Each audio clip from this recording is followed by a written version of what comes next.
Hi viewers, ఈరోజు భారతదేశ వ్యాప్తంగా ఏం నడుస్తుంది, ఏం జరుగుతుంది, తెలుగు రాష్ట్రాలైన ఆంధ్రప్రదేశ్, తెలంగాణలో ఏం నడుస్తుంది, ఏం సాగుతోంది, ఏం జరుగుతోంది?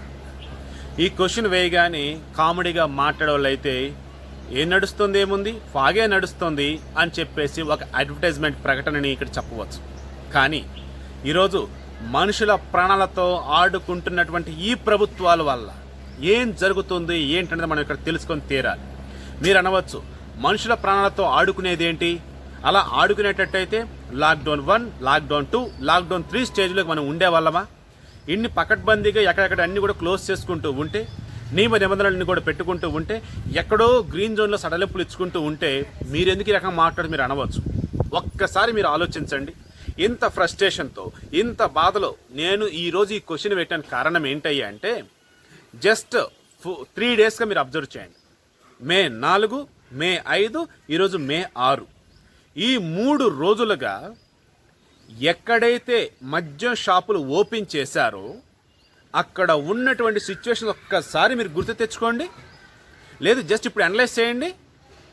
లేదు మీ ఫ్రెండ్ సర్కిల్లోనే ఎక్కడో చోట కనీసం వాళ్ళు కూడా క్యూ లైన్లో ఉండటం వల్ల దాన్ని చూస్తుంటే వాళ్ళు చేస్తుంటారు కదా, వాళ్ళని అడగండి. ఏ లాక్డౌన్ నిబంధనలలో ప్రధానమైన నిబంధన ఉందో ఫిజికల్ డిస్టెన్స్, అంటే భౌతిక దూరం, అది ఉందా? మాస్కులు పెట్టుకోవటం కావచ్చు, లేదంటే జాగ్రత్తగా ఉండటం కావచ్చు, ఇవి ఎక్కడన్నా ఉందా? 40 రోజులకు పైగా యావత్తు దేశం ఎంతో కష్టపడి నియమ నిబంధనలు అన్నీ కూడా పాటిస్తూ ఉన్నారే, ఈరోజు చివరికి బూడిదలో పూసిన పన్నీరుగా చేసి పడేశారే. ఏమయ్యా పాలకులారా, మీకు మనస్సాక్షి అనేది ఉందా? కొంచెం సరే ఆలోచించి రకం చేశారా? అదేమంటే కేంద్రం చెప్పింది కాబట్టి మేము చేసామని చెప్పి రాష్ట్రాలు చెబుతాయి.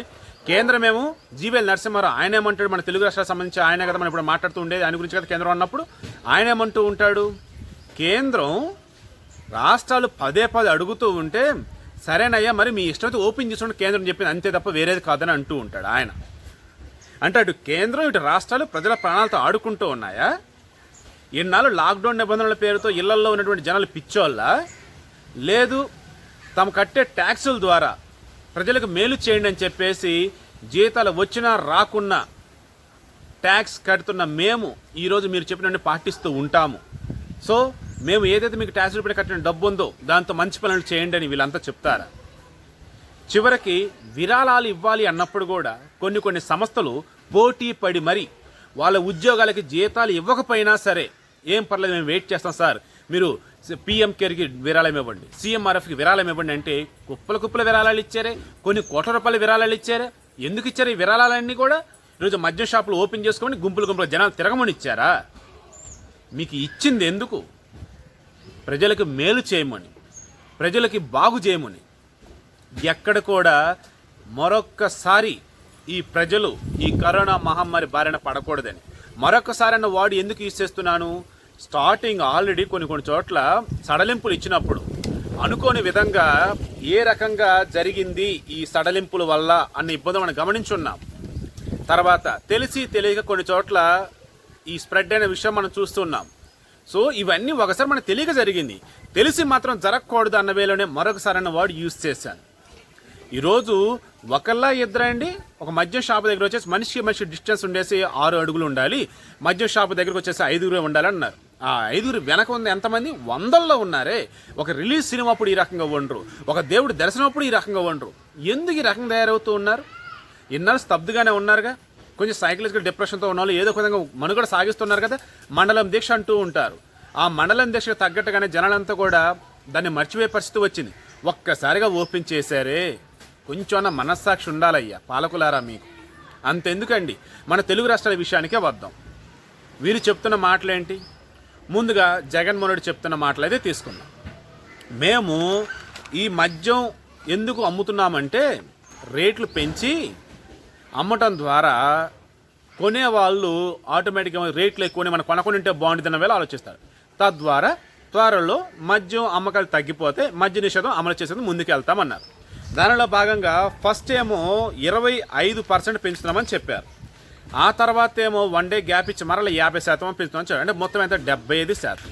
ఈ వేలో చూసుకుంటూ ఉన్నప్పుడు 120 రూపాయల లోపునటువంటి క్వార్టర్ బాటిల్ మీద వచ్చేటప్పటికేమో ముందు చెప్తున్న 25% వేసుకుంటేనేమో 20%, 70% కనుక వేసుకుంటే 60 రూపాయలు పది. ఓకే, ఆ తర్వాత 120 రూపాయల లోపున క్వార్టర్ బాటిల్ కాస్ట్ ఏదైందో ఒకవేళ అది హాఫ్కి వచ్చేటప్పటికి ఇక్కడ వచ్చేసి 120 రూపాయలు హాఫ్ బాటిల్ మీద కాస్ట్ ఎక్కువ. తర్వాత ఫుల్ బాటిల్ అయితే 240 రూపాయలు కాస్ట్ ఎక్కువ ఇప్పుడు ఏపీలో.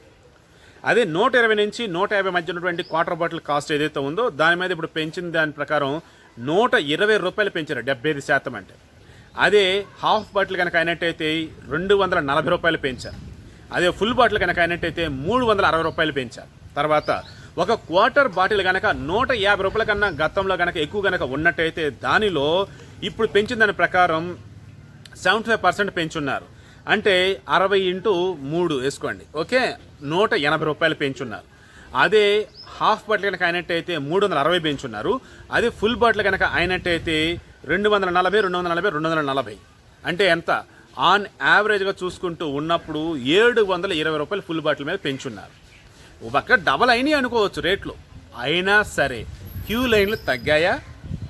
జనాలు కొనటం ఆపేరా? రాష్ట్ర ఖజానాకు ఇబ్బడముబ్బడిగా డబ్బు వచ్చి పడుతూ ఉన్నది. ఇదే లాజిక్ ఇప్పుడు గవర్నమెంట్ ఫాలో అయ్యింది. ప్రభుత్వ ఖజానాకి డబ్బు రావాలి, ఎలా ఏంటి? ఇప్పుడా ఎన్ని వర్కులు ఎన్ని ఫ్యాక్టరీలు ఎన్ని చేసినా సరే వచ్చే పరిస్థితి లేదు. ఎందుకంటే వలస కార్మికులు లేరు, లేదంటే కార్మికులు వచ్చేసరికి వాళ్ళు ఏ ఊర్లోకి వెళ్ళిపోయి ఉన్నారు. మళ్ళీ ఇవన్నీ ఇబ్బంది అవుతుంది. ఏ ఊర్లో ఆ ఊర్లో మద్య షాపులకు ఓపెన్ చేస్తే బ్రహ్మాండంగా డబ్బులు వచ్చేస్తాయి. ట్యాక్స్ పేయర్స్ అంతా కూడా డబ్బులు వచ్చేస్తాయి. ఇదే ఆలోచించాడు జగన్మోహన్ రెడ్డి. కానీ వాళ్ళ ప్రభుత్వం చెప్తున్న వర్షన్ వేరేలా ఉంది. తర్వాత ఈ రేట్లు పెరగడం చూసారా? ఎప్పుడు పెరిగింది? జస్ట్ 1 డేలోనే పెరిగాయి. ఒకసారి 25 అన్నారు, ఒకసారి 70% అన్నారు. దీనిలో మనం ఇన్సైడ్ ట్రేడింగ్ అన్న వేళ మనం మాట్లాడుకోవచ్చు. అంటే ఈ మధ్య అమ్మకాలు కూడా ఇన్సైడ్ ట్రేడింగ్ జరిగిందా లేదా అన్నది రేపొదే నేను మీకు ప్రత్యేకమైన వీడియోలో అందిస్తాను. ఇక ఆంధ్రప్రదేశ్లో ఎంత దారుణంగా సిచ్యువేషన్స్ ఉంటే దేశవ్యాప్తంగా మిగతా ఎక్కడెక్కడ ఉంది ఏంటి అన్నప్పుడు చూసుకున్నప్పుడు ఈ మద్యం అమ్మకాల విషయంలో ఆల్రెడీ కర్ణాటక, మహారాష్ట్ర, ఛత్తీస్గఢ్, పశ్చిమ బెంగాల్, హిమాచల్ ప్రదేశ్, ఉత్తరప్రదేశ్, అస్సాం, ఢిల్లీ వీటన్నింటిలో కూడా మద్య అమ్మకాలు సాగుతున్న మిగతా కొన్ని చోట్ల కూడా మొదలై ఉండొచ్చు. ఇటువంటి చోట్లన్నీ జరుగుతూ ఉన్నప్పుడు ఇక్కడ తెలంగాణ ప్రభుత్వం ఏం చేసిందంటే మే 7 వరకు లాక్డౌన్ పెట్టినటువంటి ముఖ్యమంత్రి కేసీఆర్ గారు సైతం ఒక్కసారిగా మే 6వ తారీఖు అంటే ఈ రోజు నుంచే మద్యం అమ్మకాల మాత్రం తెరలేపారు. అదేమంటే ఆయన ఏమన్నారు?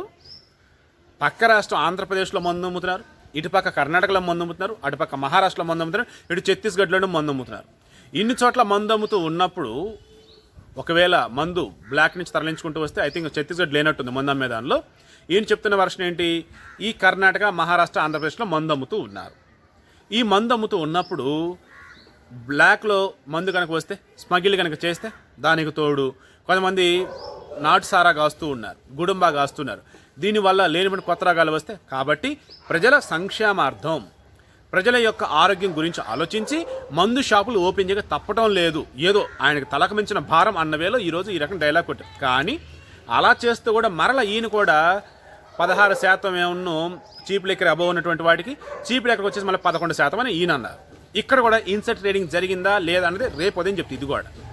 అంటే ఓవరాల్గా మ్యాటర్ ఏంటయ్యా అనుకున్నప్పుడు ఈరోజు ఆంధ్రప్రదేశ్లో చూస్తేనేమో 1500 ఆంధ్రప్రదేశ్ సిచ్యువేషన్ ఏ రకంగా ఉంది ఏంటి అన్నప్పుడు కన్క్లూడ్ చేయాల్సి వచ్చినప్పుడు మెయిన్గా 1777 పాజిటివ్ కేసులు, 1012 ఏమో యాక్టివ్ కేసులు, 729 ఏమో డిశ్చార్జ్ అయినవి, 36 మరణాలు.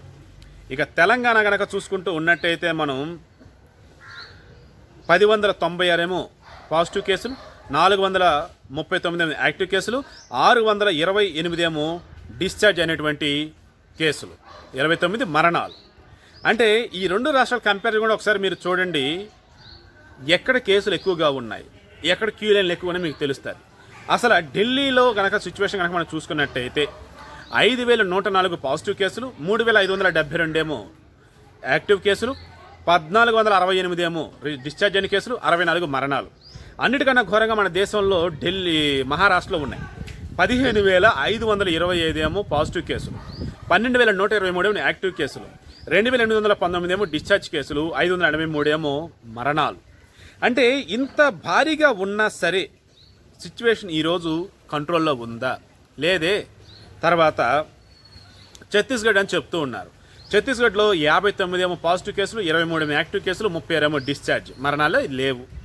సో కేసీఆర్ గారు చెప్పిన దాని ప్రకారమే చూసుకున్నట్టయితే కర్ణాటక వద్దాం. కర్ణాటక వచ్చేసరికి 692 ఏమో ఈ యాక్టివ్ కేసులు, పాజిటివ్ కేసులు, 318 ఏమో యాక్టివ్ కేసులు, 345 ఏమో డిశ్చార్జ్, 29 మరణాలు. సో ఎటు నుంచి ఎటు చూసుకున్నా సరే ఈ తెలంగాణకి అనుకున్నటువంటి దానిలో మహారాష్ట్రలో ఎక్కువగా ఉన్నటువంటి వాస్తవమే. బోర్డర్స్ అవన్నీ మీరు టైట్ చేసినప్పుడు ఎలా బ్లాక్లో మందు వస్తుంది, ఏదో ఎలా స్మగుల్డ్ మందు వస్తుంది? రాదుగా. కర్ణాటక బోర్డర్స్ కూడా అంతే కదా. మనుషులే రానప్పుడు ఈ రకం మంది ఆడి నుంచి వచ్చింది. ఆంధ్రప్రదేశ్ కూడా అంతే కదా. అలాంటప్పుడు ఎందుకు ఏదో ప్రజల సంక్షేమార్థమే ఇప్పుడు మేము మద్య షాపులు ఓపెన్ చేస్తాం చెప్పారు మీరు. సోని గతంలో ఏం చెప్పారు మీరు? బతికుంటే బలిసాక తినొచ్చు, ఎందుకయ్యా ఈ రకం మీరు చేస్తారు? లాక్డౌన్ ఏమైనా అతిక్రమించి ఏం చేయొద్దు, ఎవరో అక్కడ ఉండండి, ఆరోగ్యం ముఖ్యం, మనకి మనుషుల ప్రాణాలు ముఖ్యం అని చెప్పినటువంటి కేసీఆర్ గారు ఈరోజు ఎందుకు మద్యం షాపులు ఓపెన్ చేశారు? ఈరోజు హైదరాబాద్లో రెడ్ జోన్ ఉన్నటువంటి ఏరియాలో తప్ప మొత్తం 15 చోట్ల మాత్రమే మద్యం షాపులు ఓపెన్ చేయాలి. అంటే 15 షాపులే, మిగతా అన్ని చోట్ల మద్యం షాపులు ఓపెన్ చేశారే, రెడ్, గ్రీన్, ఆరెంజ్ అన్ని చోట్ల కూడా. అయినా సరే అదేదో అమృతం లాగా ఉదయించి క్యూ లైన్లు, మధ్యాహ్నం నేను ఆఫీస్కి వెళ్తే ఎండలో సైతం క్యూ లైన్లు. ఏమన్నట్టు అసలు దీని అర్థం?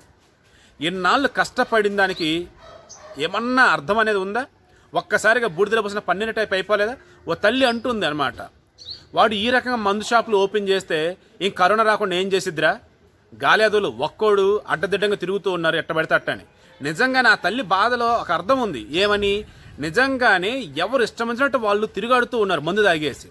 మరి కొంతమంది మందు కోసం వెంపర్లాడుతూ ఉన్నారు. నేను మందు తాగని అస్సలు తప్పు పెడతాం లేదు, కానీ ఏదో ఈ రోజే దొరికిద్ది అన్నట్టుగా ఎందుకు ఈ రకం మీరు చేస్తున్నారు? ఇది ఆలోచించండి.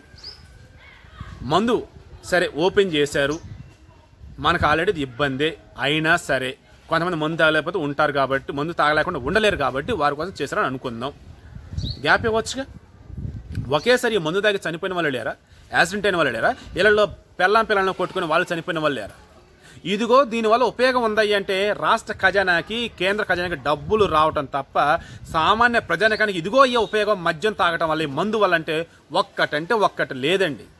అయినా సరే మన దేశంలో మద్యపాన నిషేధం అనేది అసంభవం, అర్థమైపోయింది. షాపులు తీశారు, ఓకే. కట్టడేది? కంట్రోల్ ఏది? ఫిజికల్ డిస్టెన్స్ అసలు ఎక్కడుంది? మాస్కులు అసలు ఎక్కడ ఉన్నాయి? ఎండలో గంటల క్యూలు ఏంటి? ఆ నించోటాలు ఏంటి? ఈ రకంగా ఏంటి? ఒకరి మీద ఒకరు తోసుకుంటే ఆంధ్రప్రదేశ్లో ఇదేంటి? ఇంత దారుణమా? మరో పక్క కంట్రోల్ చేస్తామంటే చెప్పేసి రేట్లు పెంచేసి ఆ రకం మళ్ళీ గొల్ల చేస్తారా? మందుకు అలవాటు పడినోడు దాన్ని వ్యసనంలా మార్చుకున్నాడు, మీరు రేట్లు పెంచితే ఎందుకు మానేస్తాడండి వాడు? ఇంట్లో పుస్తలు కూడా తాకట్టు పెట్టేసి వాడు తీసుకొచ్చి మందు తాగుతూ ఉంటాడు. అంత దారుణంగా తయారైపోయింది ఈరోజు మన దేశం సిచ్యువేషన్. సో ఇలా చెప్పుకున్నప్పుడు ఎన్నైనా చెప్పొచ్చండి. కథని కంక్లూడ్ చేస్తున్నా.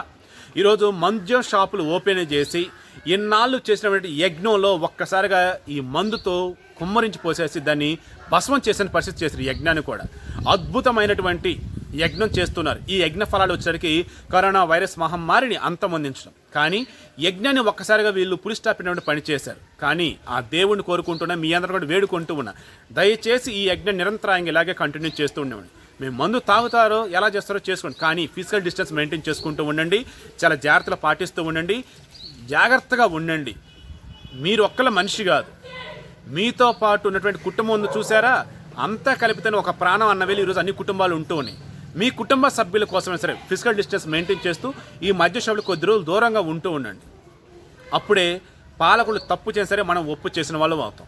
తర్వాత ఇందాక మధ్యలో చెప్తున్నాను కదా, రేట్లు పెంచడం వల్ల ఇన్సైడ్ ట్రేడింగ్ జరిగిందా లేదా అసలు ఏంటి అన్నది రేపొద్దు ఖచ్చితంగా మీకు అందిస్తాను.